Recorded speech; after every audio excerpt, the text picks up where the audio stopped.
If you want to see a video on a good Arkham game in this series, check out my Ultimate Defense of Batman Arkham Knight Part 1 on the main channel.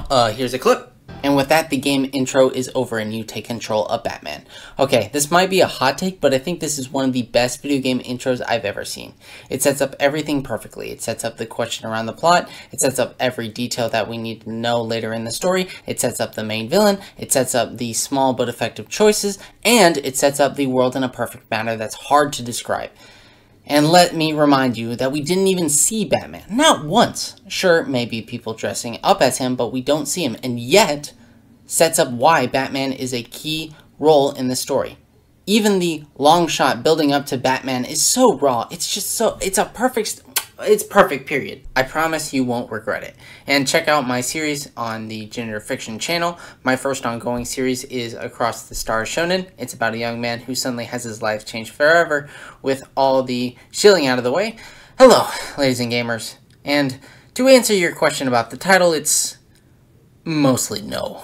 However, today isn't about changing anyone's mind or making you want to play the game. The title is simply there to ask the question if Season 1 of Suicide Squad Kill the Justice League is any good. With Season 2 on its way, if not already out, we must look to the past to see what becomes of the future.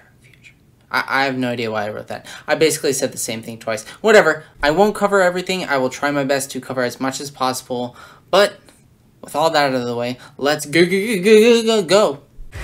Track 1. Lackluster story content. Let's get this out of the way, since it is the shortest thing to talk about. The season introduced 2 animated cutscenes for the beginning of episode 1 and 2. The first one is just about the explanation of what happened on Joker's Earth, but the second episode is for, he likes a squad. Honestly, I don't understand the animated cutscene when it could have been done instead with fewer words of dialogue, but I guess they're trying to make it flashy, even if it doesn't make sense. We get to the 2 actual cutscenes of the Joker, but the first one is just an introduction. The second one is him opening fire on everybody inside, and we get a couple bad jokes, and yeah, no real plot or story. No real character development and world building.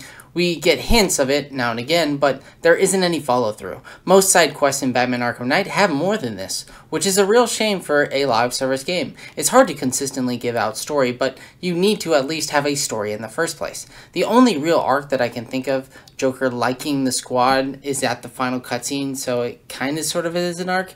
You know what? I don't do this often, but I have a suggestion. Why not have Brainiac play into Joker's arc, building through dialogue, then at the end having them say a few words, but nothing like this happens in the game. In fact, the cutscene reloads if you have Joker in the game, then switches it to the main squad, then switches it back when the cutscene is over. Bro, at this point, you're not even trying. The funny thing is that I asked the community a long time ago what the appeal of the game was to them. This is before it came out, and nearly all of them said the story. Yet it seems like the story's at the bottom of the list for these devs. Track 2. The mostly cool gear and guns. Now, I can't cover all of them, but I'm going to do my best to try and cover all the weapons that I have in my inventory. The first one up is Black Manta's assault rifle. Now, I don't know if it's just me, but when I think of assault rifles, I think of multiple shots when hitting the trigger. But this gun has a really slow firing rate, which kind of sucks, but it's alright. Scarecrow shotgun gives you a mind melt after doing critical reloads. The problem is that critical reloads aren't easy with shotguns because of how fast they go. The kick of the weapon is there, but the special isn't that good. Two-Face's assault rifle has a regular fire that deals 50% of damage to enemies above 50% of health. Get it? Because it's 50-50 like the... Anyway. You also get an extra shot that does more damage, which is always nice. I want to mention something called villain synergies. This is when you have 2 pieces of notorious or infamous gears that are different but create something, giving you something new, that being new bonuses. The one with Two-Face and Scarecrow gives you a 100% chance of dread or mayhem after a suicide strike. Also, there is the 2 sides of the same coin that gives you an actual coin flip that will give you burning enemies or punish. But this only lasts for 30 seconds. For Scarecrow, there is also his badass sniper rifle. Every critical reload stacks Mind Melt, which is awesome once getting all these Scarecrow sets together. You get the ability to use poison. As cool as it sounds, it's not an affliction in the game, meaning it's hard to stack with everything. But the guns do well with it, such as Two-Face's shotgun, that with critical reloads it uses Judgment for the next 10 seconds. I like Black Manta's sniper rifle, it has a nice rate of fire, and the boost affliction is mostly nice.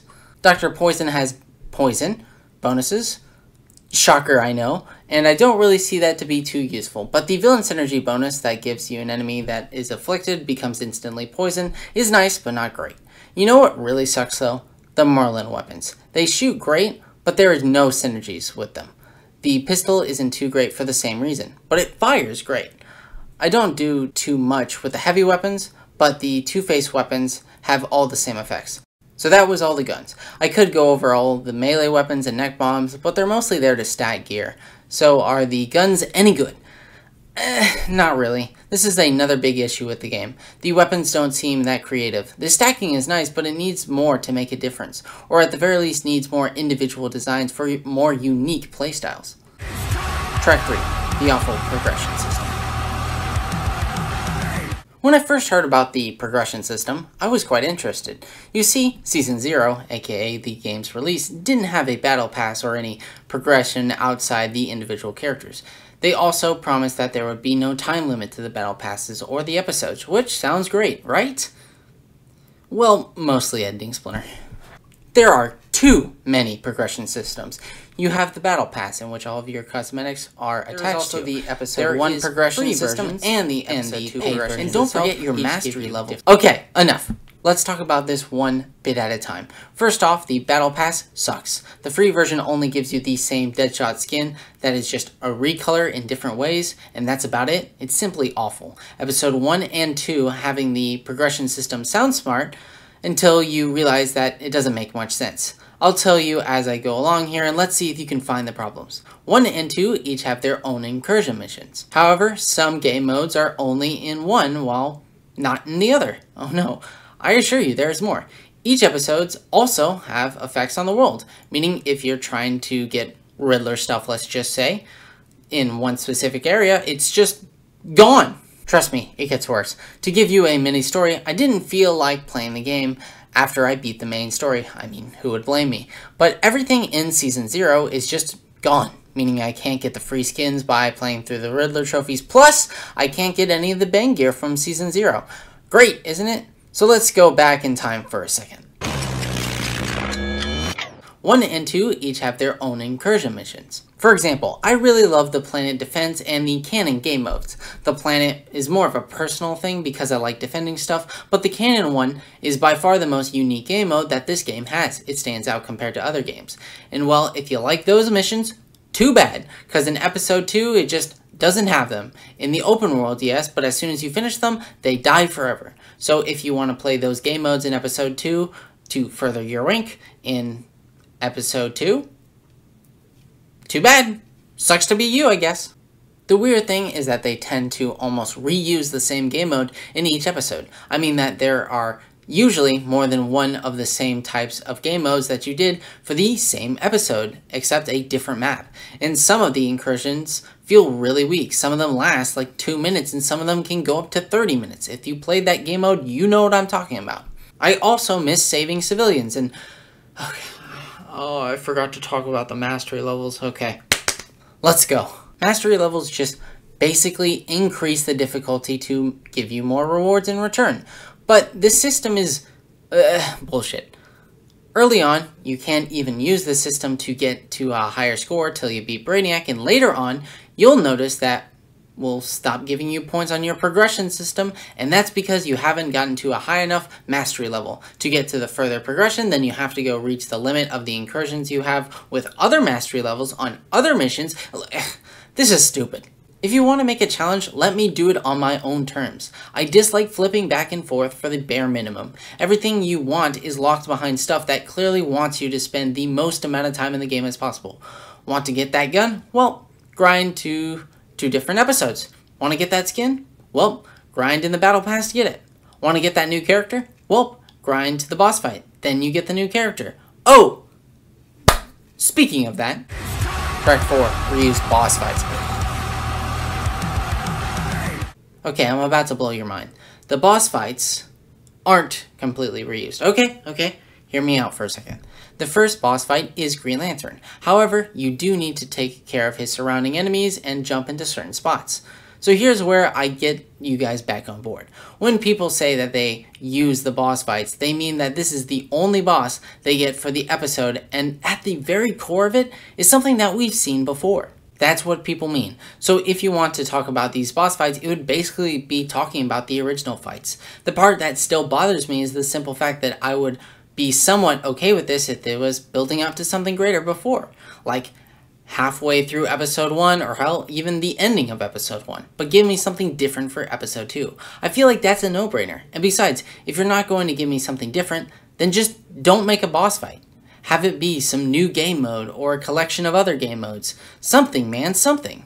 It's awful, period. Track 5. Is Joker any good? Okay, it's time for the main event. Is Joker worth the grind? I mean, kind of. A lot of people who play Joker say that he is pretty good, even the most negative of videos. I believe that's simply because of how unpredictable his movement is. He has a move that can shoot him up into the air, and he can do it twice. And a move like this lets him control his descent down. You can also speed this up if needed, diving downwards. So let's talk about his movement. You see, there is something I like to call the 3 levels, from ground to air. The first level being the ground, the second level being right about here, and the third level is around here. Usually you want to be between 2 and 3. With Joker's rocket, if you are on the ground, you shoot straight up to 3. And if you're on level 2, well, good luck seeing space. But overall, I like his kit. However, there is a lot of burn and grenade in his build, like a bit too much. Burning, really? When I think of Joker, I don't think of fire. But I do like his guns. Finally, assault rifles and shotguns, and even pistols too. I love his arsenal. Honestly, I have a lot of good things to say about this character. Even the actor is trying his best. I might return to talk about him in the future. Conclusion. So we come to the question, was Season 1 worth it? I mean, not really. I like Joker, sure, but everything falls apart. I need more unique weapons, something to spice up things aside from number stats. I hate the grind to not only get the Joker, but everything else you want to get. With Mrs. Freeze on her way, I don't have the faith. The character may be nice to play, which I think she will be, but that doesn't change the fact that this game needs something new to breathe life into the game. Why not drop episode 1 and 2 together? That would really help the game. Or add more cool weapons that work completely differently. You see, when live service games are in this scenario, they either 1, change the game to a degree that makes the title worth playing again, and turns it around, or they end up making the same mistake to watch the game slowly die out. And with reporting of the Skeleton Crew is working on this game, I think the choice is clear for them. Check out my Arkham Knight video and my fiction channel. This has been Splinter333, and this game doesn't love me.